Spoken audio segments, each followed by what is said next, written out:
भगवान द्वारिका चले गए। द्वारिका जाने के पश्चात उत्तरा के बालक परीक्षित का जन्म हुआ। कुछ समय बाद परीक्षित थोड़े बड़े हो गए। भगवान के स्वधाम गमन का समाचार सुनकर के पांडव स्वर्गारोहण को चले गए, परीक्षित को राजा बना गए। उन्हीं परीक्षित को एक दिन कलयुग मिला और कलयुग को उन्होंने 4 स्थान दिए। द्यूतम पानम स्त्रीह सूना, जुआ, मदिरापान, भक्ष भक्ष सेवन, पर स्त्री पर पुरुष संग, हिंसा, पुनश्च याचमानाय, जात रूप मदात प्रभो। दोबारा मांगने पर कलयुग को 5वां स्थान दिया, बिना मेहनत के कमाया गया धन। इन 5 चीजों से सुरक्षित रहिएगा। कौन कौन से 5? सबसे पहला जुआ, दूसरा मदिरापान, भक्ष भक्ष दूषित सेवन, तीसरा पर स्त्री पर पुरुष संग, चौथा हिंसा, लड़ाई झगड़ा, कलेश, और 5वां बिना मेहनत से कमाया गया धन। ये 5 स्थान प्रदान करने के पश्चात स्वयं परीक्षित जी महाराज भटके और एक ऋषि का अपमान उनके द्वारा हो गया, जिसके कारण उनको 7 दिन में मरने का श्राप लगा। शमिक ऋषि ने श्राप दे दिया, श्रृंगी ने श्राप दिया शमिक के पुत्र ने, 7 दिन में तुम्हें तक्षक सर्प डसेगा, तुम्हारी मृत्यु हो जाएगी। अपनी मुक्ति का उपाय खोजने के लिए परीक्षित जी महाराज संतों से निवेदन कर रहे थे। तभी भ्रमण करते करते गंगा जी के तट पर आए और वहां बैठ करके अपने 7 दिन में मुक्ति कैसे मिले इसका उपाय खोजने लगे। तभी वहां श्री सुखदेव जी का आगमन हुआ। हाथ जोड़ करके सब लोग सुखदेव जी का स्वागत करो। कि तत्रा भवद भगवान व्यास पुत्रो यदच्छया गामट मानो नपेक्ष अलक्षलिंगो निजलाभ तुष्टो वृतस्य वालैरवधूत भेष। श्री सुखदेव जी महाराज की। सुखदेव जी का आगमन हुआ।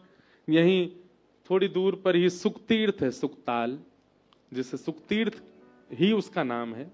वहां पर परीक्षित जी को श्री सुकाचार्य जी ने कथा सुनाई। सुकाचार्य जी आए, परीक्षित जी ने चरणों में प्रणाम करके कहा, जल्दी मरने वाली की मुक्ति का उपाय बताओ। तब सुकाचार्य जी ने कहा कि तुम मुक्ति चाहते हो, मुक्ति के लिए 7 दिन की आवश्यकता नहीं होती, मुक्ति के लिए तो 1 क्षण बहुत है। सावधानी से सुनना। सुखदेव जी कहते हैं, बोले परीक्षित तुम कह रहे हो 7 दिन में तुम्हारी मृत्यु होने वाली है, पर मुक्ति के लिए 7 दिन की अवधि की आवश्यकता नहीं है। 1 सेकंड मैं भी चला जाता हूं, 7वें दिन फिर आऊंगा, और 7वें दिन तक्षक सर्प जब तुम्हें डस रहा होगा, वो तुम्हारी मृत्यु का जो अंतिम क्षण होगा, उस क्षण में मैं तुम्हें मुक्ति दिला दूंगा। क्यों? मुक्ति के लिए कुछ नहीं करना, केवल क्या करना? अंते नारायण स्मृति। अपनी अंतिम श्वास में नारायण बोलना है बस। अपनी अंतिम श्वास में श्री कृष्ण बोलना है बस। अपनी अंतिम श्वास में भगवान का कोई भी नाम बोल दो, तुम्हें मुक्ति मिल जाएगी। कितनी बड़ी विडंबना की बात है। आपने जीवन भर क्या किया, सब एक तरफ, अंतिम क्षण में अगर आपने भगवान नाम ले लिया तो आपके जीवन के सारे बुरे कर्मों को नजरअंदाज करके आपको मुक्ति दे दी जाएगी। आप कहोगे महाराज जी ये तो बहुत गलत है ना, किसी व्यक्ति ने जीवन में किसी के साथ, किसी को मारा, किसी को लूट लिया, किसी के साथ बहुत बुरा किया, इतना बुरा कार्य उसने किया, और वो अंतिम श्वास में नारायण बोल करके मुक्ति प्राप्त कर लेगा। यही तो विडंबना है। क्या? हर एक बात बहुत ध्यान से सुनिएगा, सब वेद प्रमाण हैं, सब शास्त्र प्रमाण हैं, सब संत प्रमाण हैं। व्यक्ति कितना भी प्रयास कर ले, जब उसकी मृत्यु समीप आती है ना, वो ठाकुर जी को ऐसे भूल जाता है जैसे याददाश्त चली गई हो। उसको नाम ही याद नहीं आता। वो बार बार सोचेगा, वृंदावन में जिनका दर्शन करते थे उनका नाम क्या था, आएगा ही नहीं याद। राम, कृष्ण, हरि, नारायण, गोविंद, मधुसूदन, मुकुंद, मुरारी, ये सारे नाम भूल जाता है वो व्यक्ति। जन्म जन्म मुनि जतन कराही, अंत नाम कही आवत नाही। अंत में नाम याद नहीं आता ठाकुर जी का। तो कोई व्यक्ति अगर ये विचार कर रहा है कि अंतिम क्षण आवे तो मैं भगवान नाम गा लूंगा, मुक्ति तो मिल ही जाएगी, याद ही नहीं आएगा। आप कहेंगे तो फिर याद किसको आता है?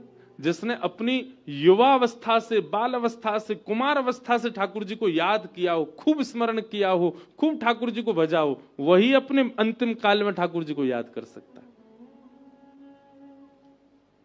और जाने भजन करनो ही शुरू कियो 50 के बाद, ठाकुर जी शमशान में थोड़ी आमेंगे मिलवे वैसे। लेकिन जिसने बचपन से भजन किया होगा उसको 55 में ठाकुर जी जरूर मिल जाएंगे। और जाने भजन ही 55 में शुरू किया है। बुरा नहीं मानना बड़े बुजुर्ग यहां जो बैठे हैं, आप लोगों को नहीं कह रहा हूं मैं। मेरा संकेत उन लोगों के लिए जिन्होंने 55 तक नहीं किया, 55 के बाद शुरू किया। 55 के बाद भजन शुरू करते हैं तो ठाकुर जी भी उसको ज्यादा सीरियस लेते नहीं, उसके भजन को। बोले रहने दे, तू मत करे, ना ही करे तो ठीक है, पूरा जीवन तो तेने निकाल दिया ऐसो आराम में। और जब इंद्रियां शिथिल हो गई, इंद्रियां कोई काम की ना बची, तो उन इंद्रियं ते मोह को भज रहा है। जब इंद्रियां बलवान थी तब तो तेने खूब भोग भोगे, तब तो खूब धुआं उड़ाए, तब तो खूब पीरो पीरो पानी पियो। और अब जब दांत नाए बचे हैं, जीव नाए बची है, खुल्ल खुल्ल कर रहे हैं, फेफड़ा सबरे बर्बाद है गए, चलो फिरो जावे नाए बिना लाठी के। अब कहा सोच रहे हैं, बोले अब चलो ठाकुर जी की शरण में हम बे, पूरा शरीर सड़ाए के अब लाओ मेरे पास। ठाकुर जी भी कहते होंगे धरो रे या कोने में, तेरो भजन लगेगा ही ना। जिसने जीवन भर भजन किया होता ठाकुर जी उसी को स्वीकार करते हैं। और जो सब तज करके, इसलिए भैया अगर आप यहां कथा में बैठे हैं और आपकी आयु बहुत कम है, अपने आप को सौभाग्यशाली मानिए कि इतनी जल्दी ठाकुर जी आपको स्वीकार कर रहे हैं। क्योंकि एक समय निकल जाने के बाद जब आप भक्ति मार्ग में आते हैं तो ठाकुर जी फिर कहते हैं कि अब कोई फायदा नहीं, जब चिड़िया चुग गई खेत, अब क्या फायदा।